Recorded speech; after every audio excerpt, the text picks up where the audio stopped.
வணக்கம் மக்களே, இது தந்தையின் இன்றைய பரபரப்பு. இன்றைய நாளின் பரபரப்பான செய்திகளில் பார்க்க இருக்கிறோம். அதற்கு முன்பு இன்றைய நாளின் டாப் 3 தலைப்புச் செய்திகளை பார்த்துடலாம். விழுப்புரம் மாவட்டம் திண்டிவனம் அருகே பள்ளி மாணவியை பாலியல் வன்கொடுமை செய்த புகாரில் காவலரே கைது செய்யப்பட்ட சம்பவம் அதிர்வலைகளை ஏற்படுத்தியுள்ளது. ஹோசூரில் மகளிர் விடுதியில் ரகசிய கேமரா வைத்த புகாரில் விடுதியில் தங்கியிருந்த பெண்ணின் காதலன் கைது செய்யப்பட்டு சிறையில் அடைக்கப்பட்டார். மேற்காப்பிரிக்க நாடான மாலியில் 5 இந்தியர்கள் தீவிரவாதிகளால் கடத்தப்பட்ட சம்பவம் பெரும் அதிர்ச்சியை ஏற்படுத்தியுள்ளது. பெண்கள் குளியலறையில் ரகசிய கேமரா பொருத்திய விவகாரத்தில் வடநாட்டு இளம் பெண்ணின் காதலனும் கைது செய்யப்பட்டுள்ளார். லைஃபில் செட்டில் ஆக வேண்டும் என்பதற்காக ரூம் போட்டு திட்டமிடப்பட்ட கபில் கோல்ஸின் அதிர வைக்கும் பின்னணி என்ன? முதல் முறையாக ஒடிசாவிலிருந்து விமானத்தில் பறந்து வந்து பெங்களூரு தரையிறங்கியதும் நல்லா இருப்போம், இனி எல்லாரும் நல்லா இருப்போம் என்கிற தொனியில் ஒரு மோட்டிவேஷனல் போஸ்ட். ஹொசூரில் செயல்பட்டு வரும் டாடா நிறுவனத்தில் வேலை கிடைத்துவிட்ட உற்சாகத்தில் அந்த நிறுவனத்தின் யூனிஃபார்மோடு அடுத்தடுத்து சில பல ஒபிஷியல் ரீல்ஸ். எம்என்சி நிறுவனம் இன்சென்டிவோடு அளித்த சம்பளத்தில் ராமேஸ்வரம் மற்றும் கோலூரில் உள்ள சிவன் கோவில்களுக்கு சென்று பக்தி பரவசத்தோடு ஆச்சாரமான போஸ். இப்படி இன்ஸ்டாகிராமில் இன்னசென்ட் குயின் என்கிற பெயரில் தன்னையொரு அப்பாவியை போல காட்டிக்கொண்ட இந்த இளம்பெண்தான் பெண்கள் குளியலறையில் ரகசிய கேமராவை பிக்ஸ் செய்து சக தோழிகளையே நிர்வாணமாக படம் பிடித்த பலே கேடி. இந்த சூத்திரதாரியின் பெயர் நீலுகுமாரி. ஒடிசா மாநிலத்தைச் சேர்ந்தவர். கிருஷ்ணகிரி மாவட்டம் ஹொசூர் அருகே உள்ள வன்னியபுரம் பகுதியில் செயல்பட்டு வரும் டாடா தொழிற்சாலை ஊழியராக பணியாற்றி வந்துள்ளார். செல்போன் உதிரி பாகங்களை தயாரிக்கக்கூடிய இந்த தொழிற்சாலையில் 30,000த்திற்கும் மேற்பட்டோர் பணியாற்றி வருகின்றனர்.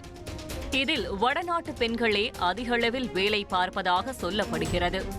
அதன் காரணமாக ஊழியர்கள் தங்குவதற்கு அந்த நிறுவனமே 11 அடுக்குகள் கொண்ட அடுக்குமாடி குடியிருப்பில் அறைகளை ஏற்பாடு செய்து கொடுத்துள்ளனர். அதில்தான் ஒடிசாவிலிருந்து பறந்து வந்த இந்த இன்னசென்ட் குயினும் 8வது மாடியிலிருந்த ஒரு அறையில் தங்க வைக்கப்பட்டிருக்கிறார். இந்நிலையில் அதே தளத்தில் தங்கியிருந்த பெண் ஒருவர் குளியல் அறையில் ரகசிய கேமரா பொருத்தப்பட்டிருப்பதை பார்த்து அதிர்ந்து போயிருக்கிறார். இது தொடர்பாக பெண் ஊழியர்கள் அனைவரும் விடுதியின் பொறுப்பாளர்களிடம் முறையிட்டுள்ளனர். ஆனால் அவர்களிடமிருந்து சரியான பதில் ஏதும் வராத காரணத்தால் நீதி கேட்டு போராட்டத்தில் குதிக்க ரகசிய கேமரா விவகாரம் விஸ்வரூபம் எடுத்திருக்கிறது.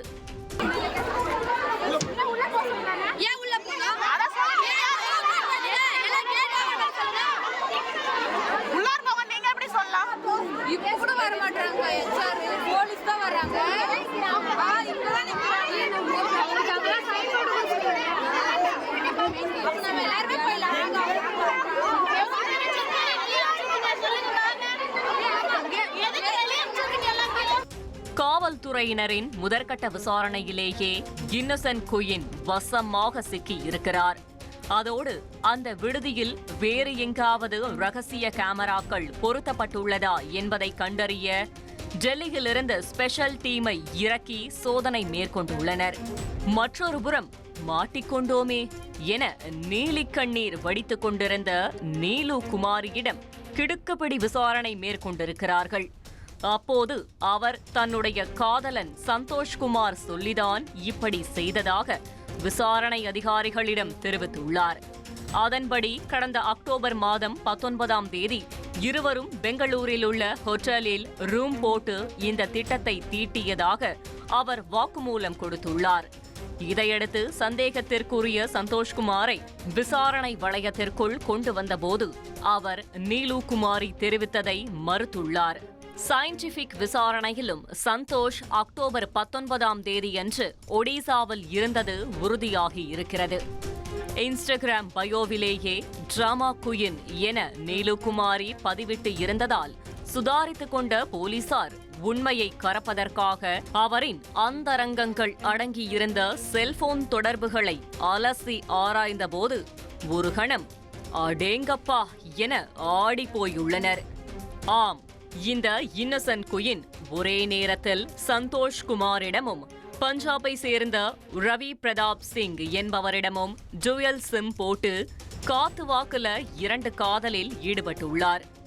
இதையடுத்து ரவி பிரதாப் சிங்கை விசாரிக்க முயன்றபோது அவர் தலைமறைவாகி இருப்பது தெரிய வந்திருக்கிறது. தொடர் விசாரணையில் கடந்த அக்டோபர் மாதம் 19ஆம் தேதி நீலு குமாரியும் பிரதாப் சிங்கும் பெங்களூரில் சந்தித்துள்ளனர். அப்போது ரூம் போட்டு வாழ்க்கையில் செட்டில் ஆவது எப்படி என்பது குறித்து சீரியஸாக டிஸ்கஸ் செய்துள்ளனர். அதோடு காதல் மயக்கத்திலிருந்த நீலு குமாரியிடம் ரவி சிங் எனக்கு கார் வாங்கி அதில் உன்னை ராணியாக அமர வைத்து அழைத்து செல்ல வேண்டுமென அழுது புலம்பி உள்ளார். இந்த ஆசையை நிறைவேற்றுவதற்காக ஷார்ட் ரூட்டில் பிளான் போட்ட நீலு குமாரி பெண்களின் குளியல் அறையில் கேமராவை வைத்து படம் பிடித்து அதனை காட்டி அவர்களிடமிருந்து மிரட்டி பணம் பறிக்கலாம் என்கிற யோசனையை தெரிவித்துள்ளார். அதற்கு சிங்கும் சம்மதம் தெரிவிக்க நீலு குமாரி அவருடைய சம்பளத்திலிருந்தே அந்த ரகசிய கேமராவை வாங்கி வந்துள்ளது தெரிய வந்திருக்கிறது. நீலு குமாரியிடமிருந்து வாக்குமூலத்தை பெற்றுக்கொண்ட காவல்துறையினர் டெல்லி நிஜாமுதீன் ரயில் நிலையம் அருகே பதுங்கியிருந்த காதலன் ரவி பிரதாப் சிங்கையும் கைது செய்துள்ளனர். கடைசி வரை தன்னுடைய உண்மையான காதலனை காப்பாற்ற வேண்டுமென நீலு குமாரி போராடி இருக்கிறார். அதோடு அவருடைய மாத சம்பளத்தில் சரிபாதியை ரவி பிரதாப் சிங்கின் பாக்கெட் மணியாக கொடுத்து வந்திருப்பதும் விசாரணையில் உறுதியாகியுள்ளது. காதலனின் ஆசையை நிறைவேற்றி வைப்பதற்காக இந்த இன்ஸ்டாகிராம் இன்னசென்ட் குயின் குளியலறையில் ரகசிய கேமரா பொருத்தியுள்ள சம்பவம் பெரும் அதிர்ச்சியை ஏற்படுத்தியுள்ளது.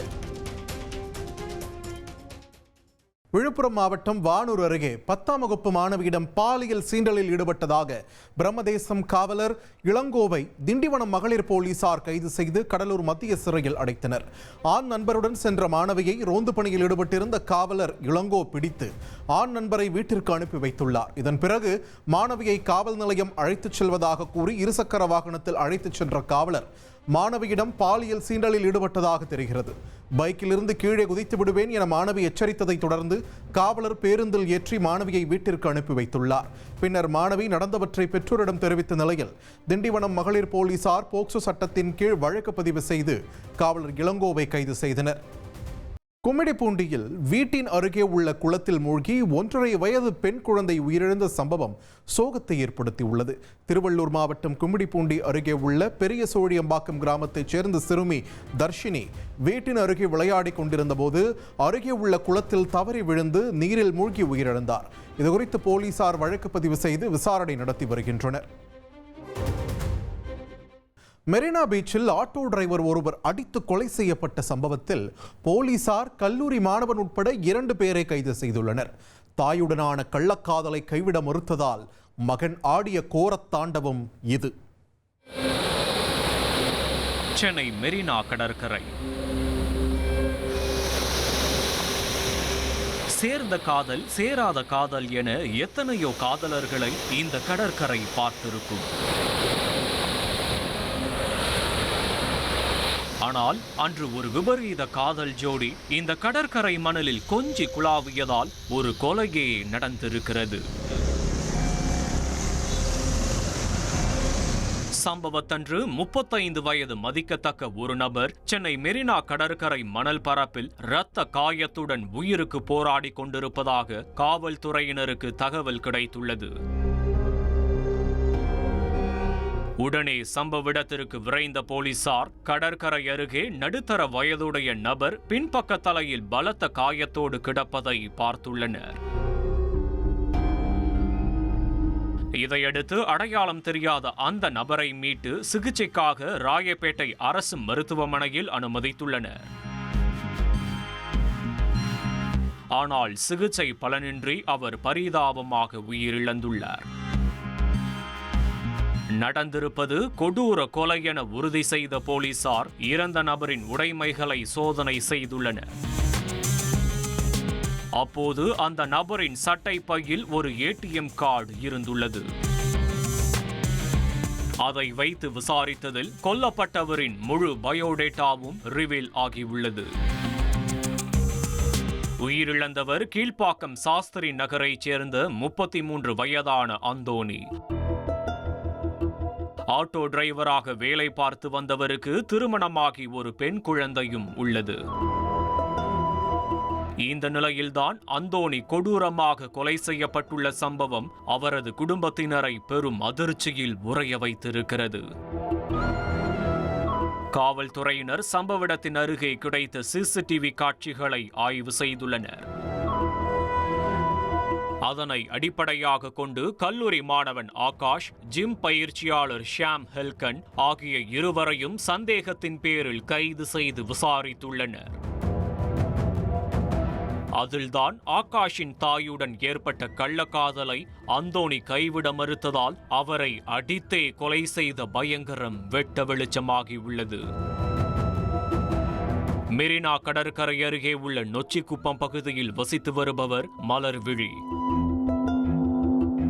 இவரது கணவர் சிவகுமார் கடந்த 8 மாதங்களுக்கு முன்பு இறந்து போயிருக்கிறார். இந்த தம்பதிக்கு 3 மகன்கள் உள்ளனர். அதில் மூத்த மகன்தான் தற்போது கைது செய்யப்பட்ட ஆகாஷ். 19 வயதாகும் ஆகாஷ் சென்னையில் உள்ள கல்லூரியில் படித்து வந்துள்ளார். கணவர் உயிரிழந்த பிறகு மலர்விழிதான் ஹவுஸ் கீப்பிங் வேலை செய்து குடும்பத்தை கவனித்து வந்ததாக தெரிகிறது. இந்த நிலையில்தான் வேலைக்கு சென்றுவிட்டு ஆட்டோவில் வீட்டிற்கு வரும்போது மலர்விழிக்கு அந்தோணியுடன் பழக்கம் ஏற்பட்டுள்ளது. நாளடைவில் அந்த பழக்கம் கள்ளக்காதலாக பரிணமித்துள்ளது. இதையடுத்து மலர்விழி பணி முடிந்ததும் அந்தோணியுடன் ஆட்டோவில் சுற்றுவதை வாடிக்கையாக வைத்துள்ளார். ஒரு கட்டத்தில் தாயின் ரகசிய உறவு மலர்விழியின் மகன்களுக்கு தெரிய வந்துள்ளது. இதன் தொடர்ச்சியாக அந்தோணிக்கும் மனைவி மற்றும் பெண் குழந்தை இருப்பதால் கள்ளக்காதலை கைவிட சொல்லி இருவரது குடும்பத்தினரும் கண்டித்துள்ளனர். ஆனாலும் காதலர்கள் இருவரும் கேட்பதாயில்லை. தொடர்ந்து ஆட்டோவில் ஊரை சுற்றி உறவை வளர்த்துள்ளனர். இந்த நிலையில்தான் சம்பவத்தன்றும் மது அருந்திவிட்டு கள்ளக்காதலி மலர்விழியை சந்திக்க ஆட்டோவில் சென்றுள்ளார் அந்தோணி. அப்போது நுங்கம்பாக்கத்தில் போலீசாரின் வாகன சோதனையில் அவர் ட்ரங்க் அண்ட் டிரைவ் கேஸில் வசமாக சிக்கியுள்ளார். இதையடுத்து போக்குவரத்து போலீசார் மது போதையில் இருந்த அந்தோணி மீது வழக்கு பதிவு செய்து ஆட்டோவையும் பறிமுதல் செய்துள்ளனர். அங்கிருந்து பேருந்து மூலம் நொச்சிக்குப்பம் கடற்கரைக்கு வந்த அந்தோணி மலர்விழியை சந்தித்துள்ளார். காதலன் ஏற்கனவே சோகத்தில் இருந்த காரணத்தால் அருகில் இருந்த ஹோட்டலில் உணவு பார்சல் வாங்கிக் கொண்டு இருவரும் மணல் பரப்பில் நின்றிருந்த படகில் அமர்ந்து மனம் விட்டு பேசியுள்ளனர்.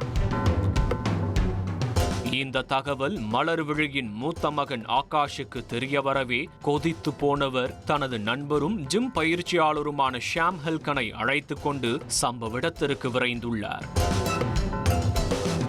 அங்கே ஆட்டோவை பறிகொடுத்த காதலனுக்கு ஆறுதல் சொல்லிக் கொண்டிருந்த மலர்விழியை கண்டித்து வீட்டிற்கு அனுப்பியுள்ளனர். இதன் தொடர்ச்சியாக அந்தோணிக்கும் ஆகாஷுக்கும் கடும் வாக்குவாதம் ஏற்பட்டு அது கைகலப்பாக மாறியுள்ளது. ஒரு கட்டத்தில் ஆத்திரமடைந்த ஆகாஷ் மற்றும் ஷாம் ஆகிய இருவரும் படகிலிருந்த சவுக்கு கட்டையை எடுத்து அந்தோணியை சரமாரியாக தாக்கிவிட்டு தப்பிச் சென்றுள்ளனர். நடந்த சம்பவத்தில் தலையில் படுகாயமடைந்த அந்தோணி மருத்துவமனையில் அனுமதிக்கப்பட்டு அதன் பிறகு சிகிச்சை பலனின்றி உயிரிழந்திருப்பது விசாரணையில் தெரிய வந்துள்ளது. இந்த சம்பவம் குறித்து கொலை வழக்கு பதிவு செய்த போலீசார் கைது செய்யப்பட்ட கல்லூரி மாணவன் ஆகாஷ் மற்றும் ஷாம் ஹெல்கன் ஆகிய இருவரையும் நீதிமன்றத்தில் ஆஜர்படுத்தி சிறையில் அடைத்துள்ளனர். தாயுடன் ஏற்பட்ட கள்ளக்காதலை கைவிட மறுத்ததால் ஆட்டோ டிரைவரை கள்ளக்காதலியின் மகனே அடித்து கொன்ற சம்பவம் மெரினாவை மிரள வைத்திருக்கிறது.